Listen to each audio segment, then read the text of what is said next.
You, me, and HIFMB. Stories of Science and the Sea. Hello, everybody, and welcome to the next episode of the HIFMB podcast. I apologize for the delay. So we were on a summer holiday break. Our team was, and now I also apologize for the bad audio. This is only during the intro because I'm somewhat recording this on the road. It's a crazy time with conferences being back on the schedule and stuff like that, and yeah, that's why.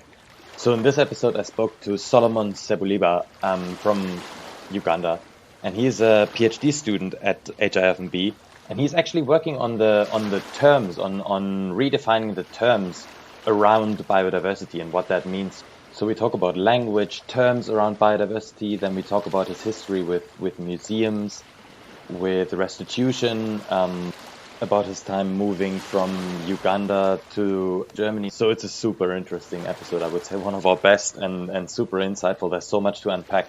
And I wish you a lot of fun listening to it. And now I spare you any more of this bad audio quality and switch off to the good quality. Enjoy. Okay, welcome everybody to the HIFMB podcast again. And today I have Solomon Sebuliba from Uganda with me. Thanks, Jan. I'm so excited to be here. Yeah, oh man, excited to have you. Yeah. That's maybe to like introduce you a little bit. You consider yourself a conservation biologist? Yes, I would call myself a conservation biologist, and at the moment, I'm a political ecologist too. Mm-hmm. Yeah, Yes. yeah. Moving into the political sphere right now with your PhD at HIFMB. Yes, with my PhD. Oh yeah, that's an interesting history you've gone through, or evolution you've gone through as a scientist. We're going to talk about this later in your CV. Yes. For now, maybe let's talk about the project you're currently involved with. Mm-hmm. Yes, my project, I look at biodiversity as a concept. Mm-hmm. And maybe in summary, I'm looking at what this concept means, how it has evolved, and what it probably would look like in the future. And as probably you might well know that biodiversity itself, as a concept or as a term, let's say, words really have a lot of power. Yeah. Came from biological diversity. So there was this conference in 1986. It's still not so. I kind of forget the exact year. And Rosen, the guy that coined the term biodiversity. This was in 1986? Somewhere 1986, 1989, something like this. Yeah, right. 1986, yes. Yeah. Yes, Rosen coined this term biodiversity as a contraction of biological diversity. So what was in his mind was biological diversity is very, very discipline specific. And he wanted to come up with a term that kind of draws emotions about what was happening, Oh, okay. And so he said, let's take the logical out of biological. And this is how it comes up with the term biodiversity. Yeah. So biodiversity, then biological diversity was the variety of life, and it was only used in the spheres of ecology and biology, let's say. And now came biodiversity in during this conference, and in 1989, Wilson came up with a publication called Biodiversity, and this is how biodiversity enters into the academic spheres, I would say. This is such a cool story of like take the logic out of biological diversity and you have biodiversity. Yes, and he wanted to create emotions, and I think this is what biodiversity has done. It has stirred up emotions. And so the thought behind my PhD is that now we see biodiversity emerging. Okay. And by 1996, we see ecologists having a conversation and a strong debate about what biodiversity means. For the first time, we see them talking about biodiversity as if there is no biological diversity in the first place. Yeah. And trying to say what should biodiversity mean. And in 1996, there were over 80 definitions of what biodiversity is. Yeah. So and since then we see biodiversity going beyond ecology and more people coming up with discussions of what it should mean.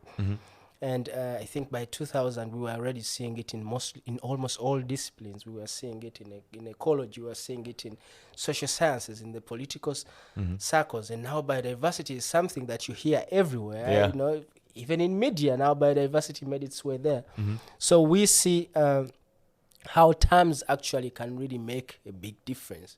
Biological diversity was a term that really didn't make that much impact, and now we see one popular term, biodiversity, making such a great impact. Yeah. So I'm kind of looking also into this, how this term came into being, how it has evolved, what critical moments informed, for instance, its movement from one field to another, and where we are now, and what probably biodiversity should mean in the future. But then, because I'm at HIFMB, of course, and we are talking about the marine stuff, and if you think, if you remember, we've just finished the biodiversity decade, and now we are in the UN Ocean decade, and now I'm at the stage where we are thinking, what will biodiversity actually mean in the ocean decade? And this is where the logic, the concept of the bio-ocean comes into being. So I'm kind of coming up with a kind of a new term of bringing the biodiversity in the ocean during the ocean decade. Yeah. So this is your idea to come up with a new concept of the bio-ocean is your creation? Or? Yes, the bio-ocean is my creation. If you go online, you will see bio-ocean. And probably you will see things like that come from the sea or something like that, products people are trying to sell. Yeah. But this is not where I got the idea. The idea is unique, and it's not. It will be defined soon. Yeah. Okay. How did you get the idea? How did you come up with it? So I'm thinking about the ocean, and I'm thinking, when we talk about, for instance, marine biodiversity, it's easy for people to think we have a marine environment, for instance, as a physical space, and then we have biodiversity. So in thinking like this, we tend to try and find what, I don't know if there is even anything like marine or ocean, what biodiversity is in there. Yeah. You know what I mean? So I'm kind of trying to say that we actually probably don't want to think about biodiversity this way in the ocean, because the ocean is very dynamic and it's fluid, and it's just like a soup. Yeah. So to think about the bio-ocean is kind of trying to provoke people to think about a soup. Where the bio-ocean in itself, it's a kind of soup, and maybe we don't have to think about things in that ocean, but we have to think about it together as a soup. Whole, yeah. As a whole. But, in the other hand, we are trying to bring in the bio bit of it, not to take out the emotions that Rosen intended to stop. Yeah, exactly. In the people, yeah. That's great. So you're kind of looking at this from a more complex angle, and really want to incorporate all the different perspectives and perceptions and ways of thinking about biodiversity in this concept. Yes, in this concept. So not like thinking about the ocean just as a physical space in which biodiversity is in, but to think about the ocean and biodiversity together. Yeah. So the bio-ocean should be something that, different people have thoughts about. Yeah. Like for me, my bio-ocean would be the water and the rocks, for instance, and the reefs. My bio-ocean would look like, something like this. It's kind of trying to foreground all these other thoughts that, for instance, now biodiversity can no longer do. Because if you say marine biodiversity, then we've come back to the point of going back to where we began, like with biological diversity, which was a very specific way of thinking about things. And I think now biodiversity has also come to a point of, we are talking more or less like a crisis. Oh, yes. Yeah. Yes, so biodiversity is a crisis term now. Yeah. And maybe we could also think that it's easy for people to think we are at a point of no return. And maybe now we need to bring up a kind of new way of thinking that allows people to think about things like it's not necessarily a crisis, but we can also have opportunities there. Exactly. There are things we can do about it. Yeah. And so the bio-ocean also goes back to, when biodiversity began, something that, first of all, is timely. In a point where we want to address a certain crisis, biodiversity came into being. And now, like, we are living in the ocean decade, and the biodiversity decade ended. So where does biodiversity fit? And so bio-ocean kind of brings all these things together. We want to foreground. We want more people to bring up a new debate that kind of addresses the crisis we have in the ocean. Absolutely, and I think it's really important that you're kind of trying to spearhead this debate right now. Yes, because I feel like this exactly happened to the climate change crisis, where people felt like they can't make a difference. There's only a crisis. You can't. It's too big to be addressed. Exactly. And kind of biodiversity is lagging behind climate change always a little bit, and is going through the same moments in time. And maybe one addition that we should not forget is that now during the ocean decade, if you think about the things we are talking about, we are talking about marine genetic resources, and most importantly, we are talking about benefit sharing. Yeah. So it just looks like the biodiversity decade ended, and now we are into a new decade where we are talking about sharing nature, where we are talking about exploiting it in a way. Yeah. So it's I think it's high time now we began to bring back new minds and new thoughts to debate what actually biodiversity in the ocean, or what the bio-ocean should mean. So this is the idea that we can foreground and bring back this discussion again. I love it. Yes. And so what's the status right now? You started here in 2021 in July. Yes. Yeah. Okay. Yeah. The status now is I hope I can already introduce it. So we will have a publication soon about what bio-ocean, introducing the bio-ocean, Sweet. with probably my ideas at the moment, and I hope that it can spark a new debate to see what people think about the bio-ocean in this decade. Yeah, great. Yes. When do you think it will come out? Hopefully end of this year. Yeah. Okay. Yes. Oh, that'd be big. So watch this space. Yes. You're on Twitter as well, right? Yes, I'm on Twitter Okay, so we can follow your Twitter. What's the handle? at Solomon Sebuliba. Yeah, perfect. Yes. Then watch that space for sure. Okay, and since we already talked about when you got here to HIFMB, maybe let's talk about your life for a little bit, because that's really, really interesting. So you're from Uganda originally? Yes, I'm originally from Uganda, landlocked country. Yeah. So it's actually even interesting that I'm here. Yeah, that's true. Yes. Looking at marine stuff. Yeah. And where I come from, it's a landlocked country. Yes. And you started your bachelor's in Makerere University? Yes, Makerere University, the biggest and major university in Uganda, Kampala. And that was, you finished in 2014? Yes, I finished my bachelor in 2014, did my bachelor in conservation biology. Yeah, nice. Yes. And so and then after that you stayed in Uganda for a little bit, just to put a little bit of structure to your interesting CV. Yes, and after that, after my bachelor's, I was lucky. I mean, a little before I even finished my master's, I was lucky that I started working already as a graduate consultant, where I did environmental impact assessments for oil companies, but also for Uganda Wildlife Authority. Yeah, and that's with ACOM. Yes. That you work with. Yes, Uganda already was beginning to explore oil in the Western Rift. In the Western Rift, that's the Albertine Rift. Yeah, when was this? Around that time? Yes, it was around that time. I mean, it's not they had already begun, because I think around 2012, this is when already they were beginning these explorations. Yeah. But it was more or less earlier on in the during this time, and I did work with teams to do impact assessments for ACOM and Total and Tano Oil. Yeah. Yes. Yeah, Total we probably know. Yes. A petrol company here in, I think they have petrol stations here in Germany. Yeah. I think I've seen Shell and Total. I think I've seen. Yeah, Yes. exactly.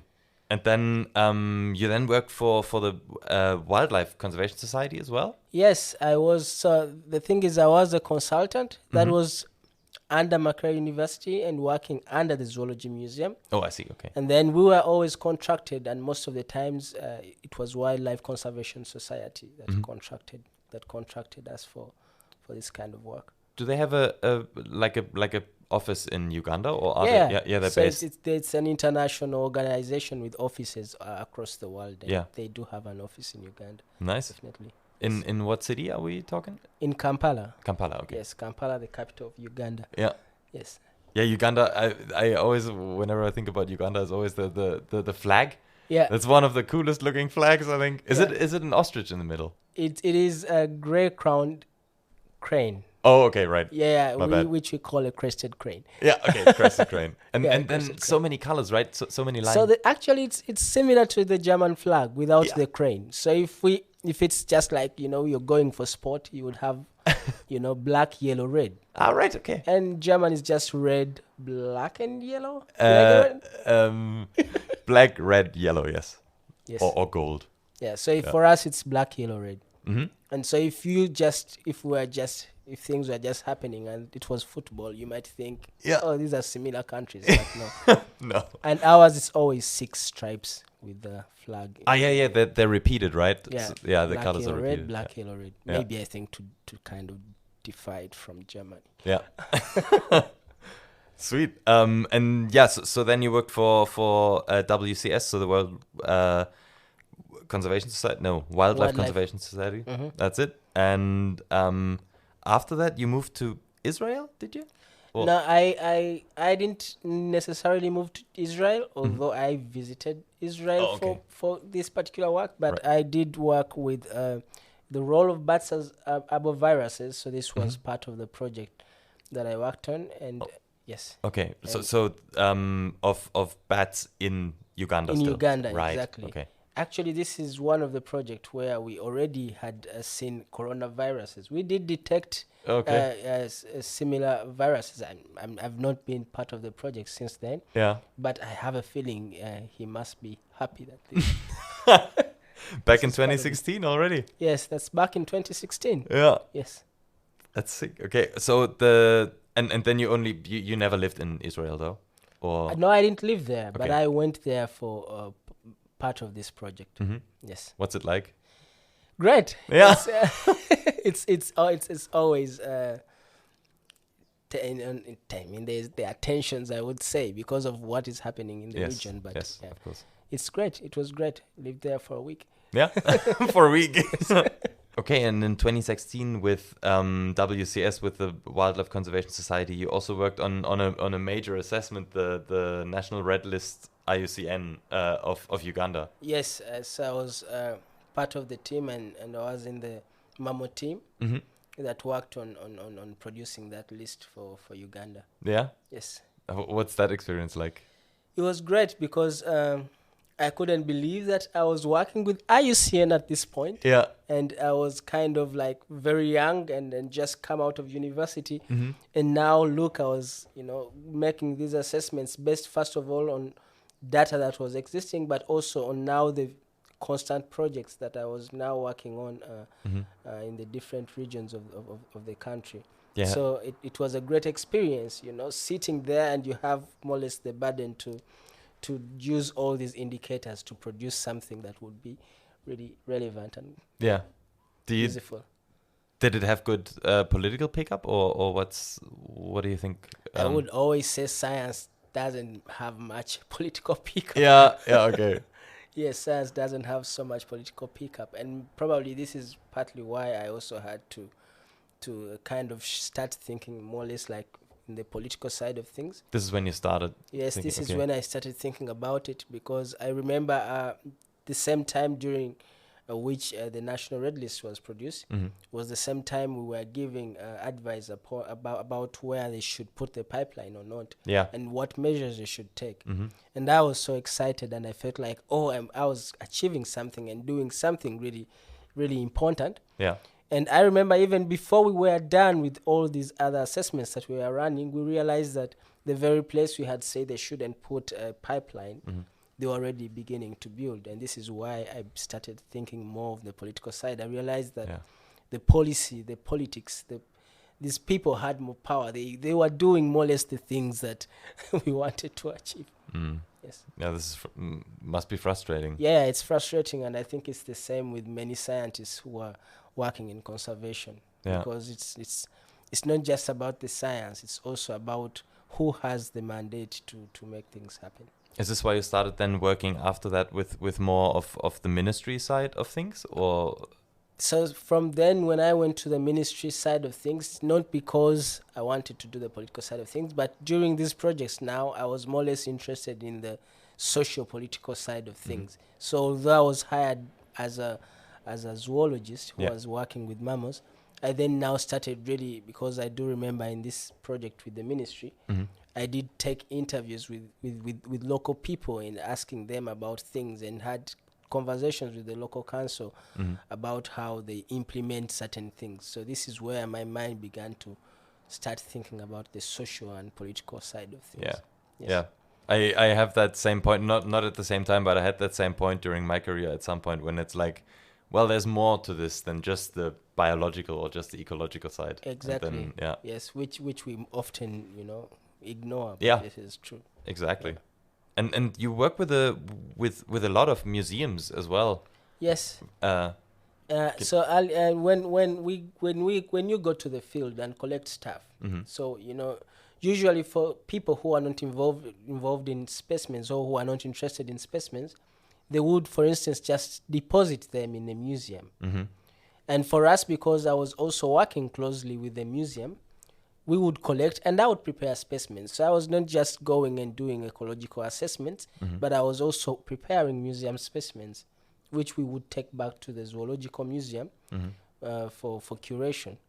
And then I also worked with the herbarium then. And so this is how I began already working with collections and museums and the like. Did you enjoy it? It's always beautiful. It's always nice. And it's just that after a while, you start to think if we should actually keep on collecting. Yeah. Because then the essence of museums, you start to see that, okay, museums have these collections, and why shouldn't research just happen in museums with the collections that are already collected? Yeah. Why should people always go outside there to collect? Of course, not denying the fact that there are certain kinds of research, there are certain forms of research which require constant collecting, and of course which is not that damaging as per what we say. It's not damaging to these communities. Yeah. But most of the research now does not necessarily require collecting.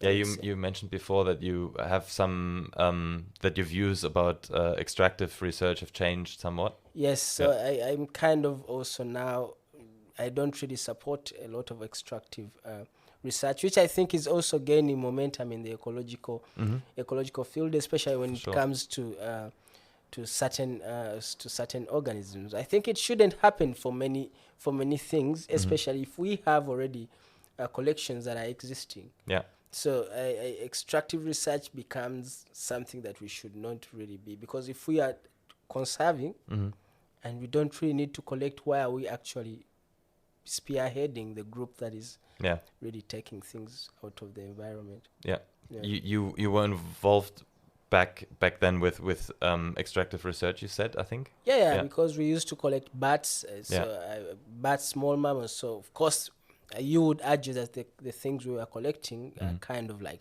really have high populations, that our collecting probably does not have that much impact. But you never know. We do not know. Exactly. So we were collecting small mammals, mice and stuff like that, and bats, birds too, but usually we let them go. You know? So, but we did collect some birds too, and the like. So this was in 2016, and yes. So this is the whole period, 2014 to 2016. I was doing all what I was doing, but at the same time doing collecting and curation with museums. Very busy. Yes, and I had a pretty tight career from 13, because just was a little before I finished my bachelor. I was already involved in these kinds of research. Yeah. So I was lucky to have been part of this on a very early stage. Absolutely, yeah, and you for sure made a hell of an impact already with. Hopefully. Yeah, no, I think so, definitely. And so this is all still in Uganda. You're still living in Uganda at this stage. Yeah, at this stage I'm still living in Uganda. I had, of course, field trips for which I had to go, for instance, to Kenya and to Tanzania. But all this was around Uganda. Me based in Uganda. Yeah. Yes. Okay. And then for the Field Museum of Natural History, it says USA, but it's based in Uganda. Yes. Yeah. So for the Field Museum, it was also based in Uganda. Although again, so it was always the case. Yeah. So I had work based in Uganda, and I had field trips where you had to go because of the collecting Right. thing. Okay.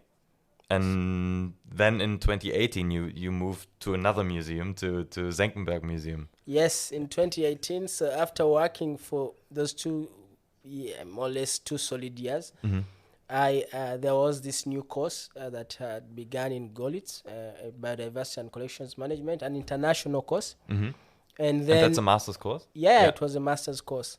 And I remember that one of the directors of that course sent an email to my then supervisor and said, "Oh, there is this international course and you should share it." And there was 2 scholarships, and I managed to get one of those. Congrats. And yes, and this is how I came to Germany in 2018. In 2018, yes. Yeah. Yes. No. No? In the end of 2016. End of 2016. Yeah, Okay. Yeah. End of 2016. Okay. That's mixed up. No worries. Yeah. And is this your first time moving out of Uganda? Yes. Okay. Yes. And but you also have a family, right?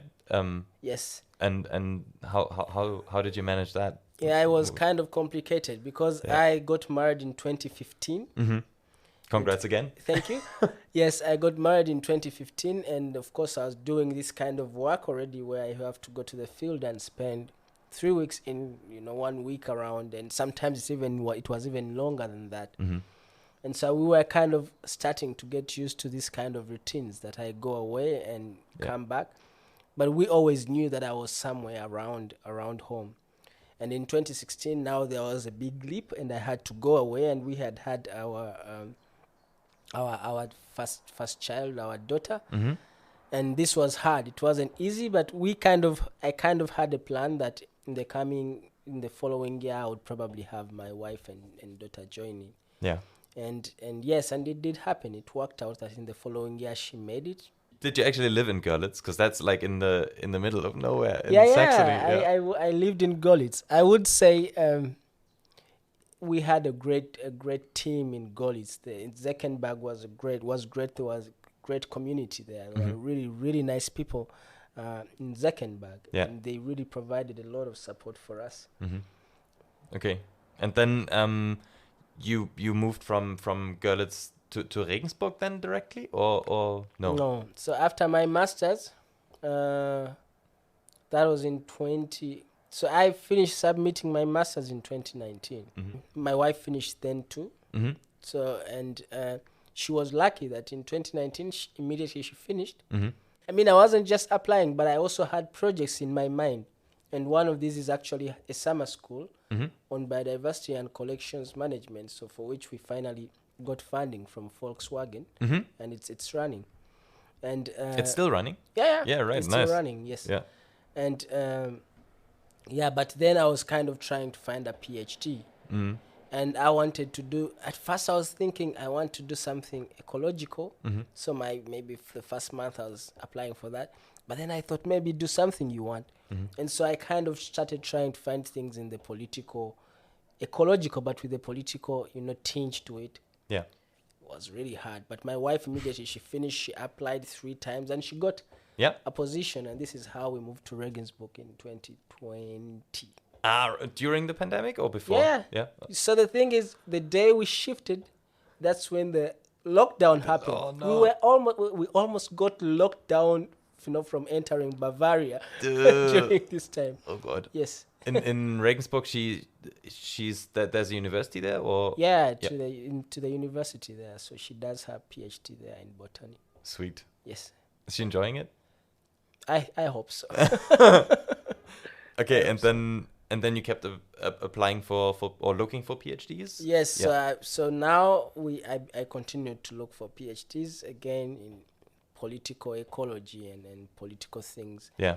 And this is how I finally got here. Yeah, sweet. Yes. And this is so at that point you were only looking for political ecology stuff. You definitely wanted to stick with a political angle that you've taken. Yes, I wanted to do something ecological, but with a very social and political thing in it. And while making an impact, for sure. Yes, while trying to make an impact. I don't know how that is going to happen, but I will with the bio ocean for sure.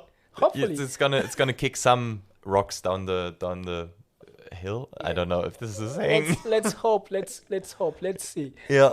And then and you mentioned before, looking at your publications right now, and you mentioned before that the Savoy report actually came surfacing in 2018. It is. Yes, in 2018 there was this Savoy report that Mm-hmm. talks about restitution Yeah. and repatriation. So I Yeah, don't can know you- how different these words are, but restitution Yeah.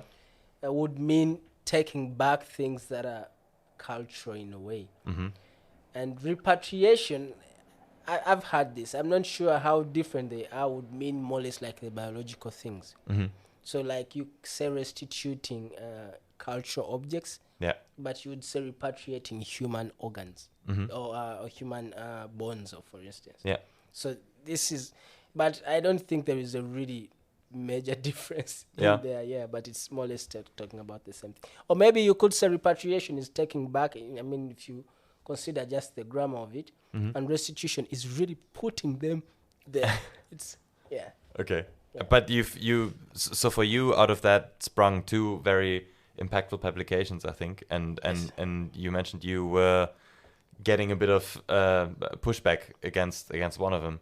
Yes, Yeah. against so my master thesis was just evaluating collections as biodiversity databases, Mhm. but also as development engines. Yeah, so for me, my master's Mhm. was about evaluating these collections in Africa. Mhm. So first, the whole thing was targeting lots of museums in Africa. Yeah. It's just that there was not enough funding to do all this, and there was not a lot of time to do that. Mhm. So I kind of was evaluating museums in Africa, their state and all these things, and I did a SWOT analysis and stuff. Mhm. And the Savoy report comes into being in 2018. Yeah. And somehow I get sucked into the Savoy report because somehow my study was talking about the state of these collections, and I was already saying there are problems here, Yeah. and we need to really look critically into these problems Mhm. if you want these institutions to continue being the databases we want them to be. Mhm. And so I got sucked into the Savoy report, because then here I was kind of also supporting the idea that, look, the things they are not doing well, and we can't take back things, Mhm. you know, in that kind of sense.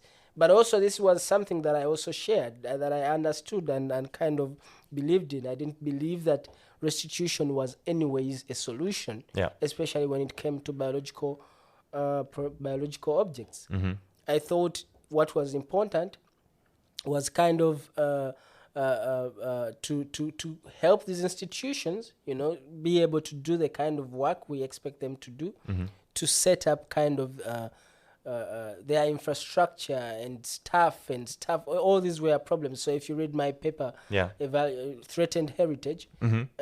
evaluation of I think natural history collections in East Africa, Uganda, Kenya, and Rwanda, or something like this, Mhm.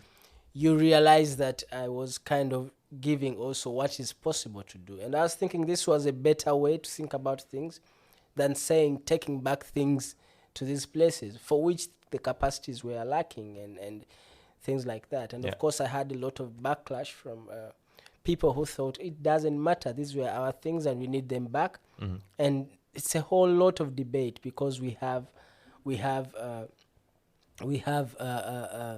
it's a whole big debate, because we have other political and social aspects that are tied to this. If you want Exactly. them back Yeah. to what? To a public museum? Many museums are actually now privately owned. Yeah. And if it's to a let's say to a publicly owned museum, is the museum willing to curate this? Mm. Is it willing to take responsibility of all of the objects we are talking about? Yeah. So for me, my idea was restitution is no win-win for anyone. Mhm. Restitution was like, okay, I took your things, you want them back, I give them back to you, and now I don't have a problem with what happened. Mm. Because restitution rotates around the colonial legacies Yes. that are happening now. Mhm. But do we solve legacies by taking back things and feeling like, okay, for us, the French or the Germans or whatever, we have taken back things? Mhm. It should be about, for instance, I always think, for me, my argument was, and that has always been, instead of spending money in trying to do research about these restitutional debates and stuff like that. Maybe we need to put money as a give. If it's a give back, it should be a give back of let's help these institutions be able to stand. Exactly. So that they can curate even the collections they have. Yeah. Because to say that, it means that everything that was in Africa is now in Europe. That's not really true. Yeah. These museums have really great objects there. They really have things for research. And what we need is that, and not just restitution. So, of course, I got a backlash because many people thought, okay, these things belong to us, and it doesn't matter. Yeah. It doesn't matter. They just bring them. If they get destroyed or whatever, it doesn't matter. We just want them back. It doesn't matter. We just want them back. And I was thinking that's no win. Yeah, exactly. Yeah, that's no win whatsoever. So it is what is what it is. Yeah. Yeah. It seems like you're always highlighting that there are more complexities to yes, things. Because I mean, people think like if you just take back objects and then what? You know, exactly. I always say after, let's say, 5 years, 10 years, we will have a report, a very big drama that, you know, they took back dinosaur bones to the museum, let's say in Tanzania. Yeah. And now look what happened to these dinosaur bones that we had kept for 30 years, that we had managed to curate. Yeah. Because, of course, you took them back to Tanzania, which didn't have the capacity to curate them. So if you want to take them back to Tanzania, in any case, you should be able to first support what was actually destroyed there, which is the institutions that used to, I mean, even dinosaur bones, I don't think they were curating them before that. But what I mean is that, you know, you have to first support those institutions to be able to do that. And me, what I think is that museums across the world should build more collaborations, should think about things like representation. How do we represent cultures from other places, you know? Instead of thinking about, you know, issues of let's repatriate and take the blame away from us. Yeah. This, I don't think, is the ideal situation. Yeah. Exactly.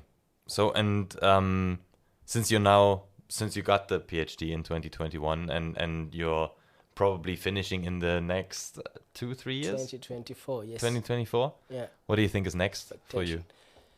Yes, what is next for me? I sometimes think about doing a postdoc.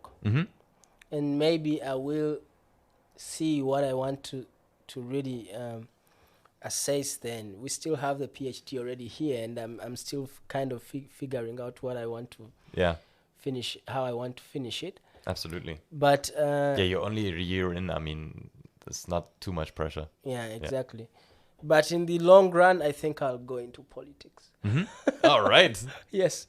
In the long run, I think after my postdoc or whatever, or if I don't do my postdoc, in any case, I think at one point I love to do kind of advocacy, and I might end up in politics sometime.